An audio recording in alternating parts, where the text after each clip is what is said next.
Hello दोस्तों, मैं हूं आपका दोस्त स्टोरी टेलर राज और आपका हमारे चैनल स्टोरीज विद राज में बहुत बहुत स्वागत है, जहां मैं आपको हर दूसरे दिन नई नई कहानियां सुनाता रहता हूं।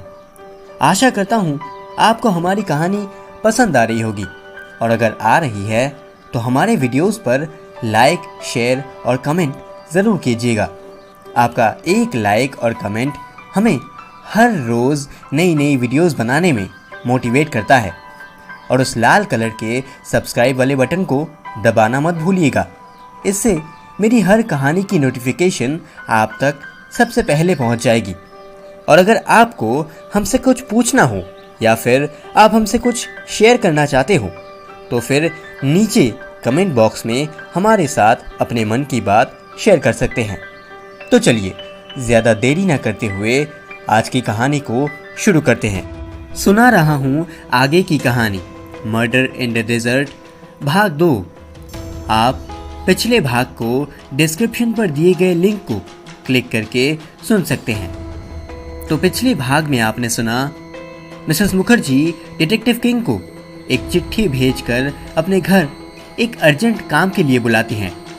उनके घर जाने पर पता चलता है कि famous archaeologist doctor Praveen Mukherjee 3 महीने पहले एक अभियान दल के साथ प्राचीन चीज़ों की खोज के लिए मिस्र गए थे, पर अब तक उन्होंने अपने परिवार को ना ही कोई चिट्ठी भेजी है और ना ही कोई फ़ोन किया है।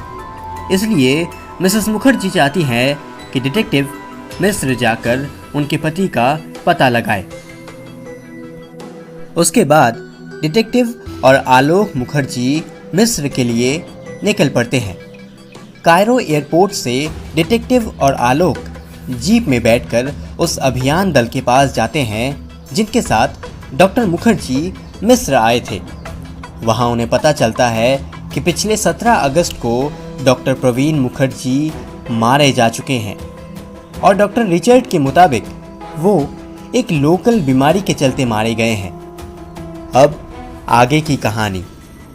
उधर आलोक मुखर्जी अपने पिता की मौत की खबर सुनकर उस सदमे से उभरकर अपने आप को संभाल चुका है और संभालने के बाद अपनी माँ मतलब मिसेस मुखर्जी को एक चिट्ठी लिखकर भी भेज चुका है। डॉक्टर प्रवीण मुखर्जी को दफनाया गया है रेगिस्तान में कहीं पर। उनका कोई सुराग नहीं, कुछ अता पता नहीं। लगता है वो गायब होकर हमेशा के लिए कहीं दूर चले गए हैं। किस्मत ने क्या खेल खेला है उनके साथ। बहुत ही चालाकी से किस्मत ने उन्हें धोखा दे दिया। आखिरकार उस सुनसान रेगिस्तान में अंधेरा छा गया। टेंट पर कुल 8 लोग थे और सभी लोग आगे की योजना बनाने में व्यस्त थे। डिटेक्टिव के होठों पर हर एक सिगरेट जल के खाक हो रहे थे। आगे का प्लान रखा हुआ है उनके सामने पड़े एक टेबल के ऊपर। आलोक मुखर्जी बहुत ही परेशान दिखाई दे रहा था और इधर से उधर टेंट के अंदर बस घूमे जा रहा था। उसके हाथ पैर सब कांप रहे थे। पास ही में एक दूसरे टेंट के अंदर डॉक्टर रिचर्ड बहुत ही गहरी सोच में डूबे हुए थे। कल सुबह होते ही वो सभी लोग जाएंगे रेगिस्तान के और भी अंदर, जहां पहले कभी और किसी इंसान के पैरों के निशान नहीं पड़े, जहां सैकड़ों सालों का अनजाना राज छुपा हुआ है। उनके इस अभियान में शामिल हुए डिटेक्टिव किंग और आलोक मुखर्जी। कोहरे से ढका हुआ रेगिस्तान, जैसे किसी दुपट्टे से ढका हुआ सूरज। उनका जीप ठहरा हुआ था एक रेत के टिले के ऊपर। एक वक्त पर उन्होंने चलना शुरू किया। उन्हें चलना होगा 8 माइल का लंबा रास्ता।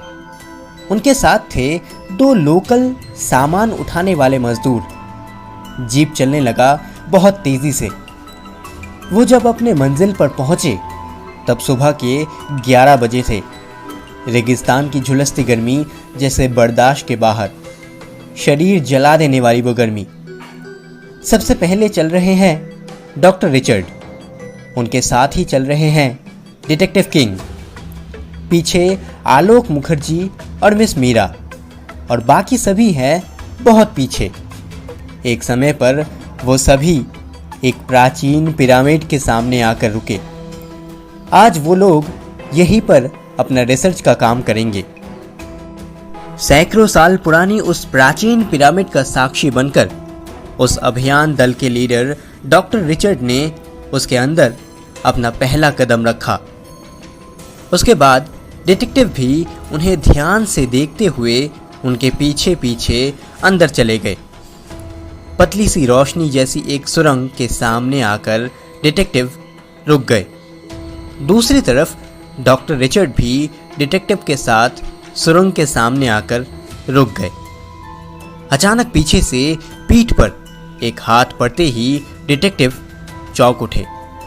मिस मीरा की दोनों आंखें जैसे धीमे धीमे आग की तरह जल रही हो।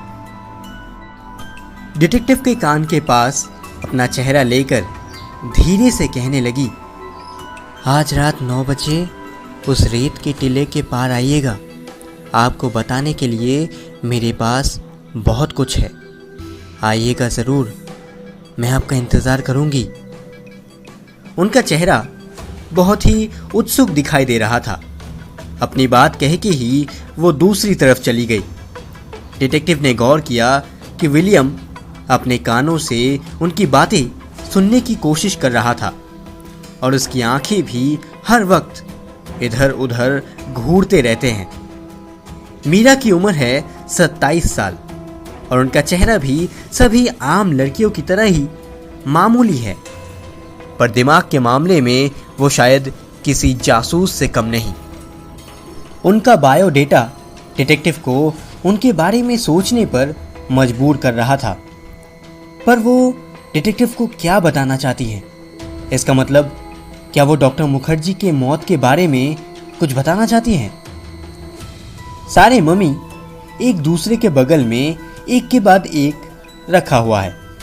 जो लोग कई 100 साल पहले इस दुनिया से जा चुके हैं, वही लोग यहाँ पर मम्मी बनकर सोए हुए हैं। हीरे मोती से भरा संदूक, कई अमूल्य चीज़ें और कई अनजान खजाने, इन सभी के बारे में अपनी डायरी पे नोट लिख रही थी मिस मीरा। इधर डॉक्टर रिचर्ड भी काफ़ी व्यस्त दिख रहे थे। रेगिस्तान में अंधेरा हो रहा था। 9 बजने से ठीक 2 मिनट पहले डिटेक्टिव ने एक सिगरेट जलाया। घड़ी के कांटे टिक टिक कर रहे थे। लगता है जैसे हर पल अपना वजूद बयां कर रहे हो, जैसे कह रहे हो, आएगी मिस मीरा, ज़रूर आएगी। डिटेक्टिव चुपचाप टेंट से बाहर आ गए। रेतीले टीलों के ऊपर चांद की चांदनी जैसे एक ख्वाब का मंजर बना रहे थे। आसपास कोई नहीं था। बाकी सारे लोग पास के टेंट में बातें कर रहे थे। पर वो क्या है? वहाँ कौन है? लगता है कोई वहाँ पर आसमान की तरफ अपना चेहरा करके सोया हुआ है। देखने से लगता है कि उस शरीर में जान नहीं है। पास जाकर बहुत ध्यान से देखने पर डिटेक्टिव चौंक उठे। ये क्या? ये तो मिस मीरा है। एक सफ़ेद नाइट गाउन पहनी हुई है। उनके शरीर पर कहीं कोई खून के निशान नहीं है। पर वो मरी कैसे? बहुत सारे सवाल घूम रहे थे डिटेक्टिव के दिमाग में। डिटेक्टिव अपने दोनों पैर मोड़कर उस लाश का मुआयना करने लगे। सिर्फ देखने से लगता है कि बस कुछ समय पहले ही वो मारी गई हैं। ऐसे ही एक सुनसान जगह पर अचानक ऐसे लाश देखकर डिटेक्टिव चौंक गए थे। अब क्या करेंगे वो? यही सोच रहे थे कि तभी टेंट से गोली चलने की आवाज़ सुनाई दी। आपको क्या लगता है, आखिर मिस मीरा कैसे मरी होंगी? क्या वो भी डॉक्टर मुखर्जी की तरह उस जानलेवा लोकल बीमारी का शिकार हो गई थी, या फिर वो डिटेक्टिव को कुछ ऐसा बताना चाहती थी जिसके चलते किसी ने उनका खून कर दिया? और टेंट से आई वो गोली की आवाज़, वो किसने चलाई होगी? क्या डिटेक्टिव इन सारे राज को सुलझा पाएंगे? इन सारे सवालों के जवाब को जानने के लिए ज़रूर देखिएगा इस कहानी का तीसरा और आखिरी भाग। मर्डर इन द डेजर्ट भाग 3। और अगर आपको इस कहानी का ये भाग पसंद आया हो तो इस वीडियो को लाइक और शेयर ज़रूर करें और हमारे चैनल को सब्सक्राइब करना ना भूलें। और आज की ये वीडियो आपको कैसी लगी हमें कमेंट्स में ज़रूर बताइएगा। मैं जल्द ही लौटूंगा इस कहानी का तीसरा और आखिरी भाग लेकर।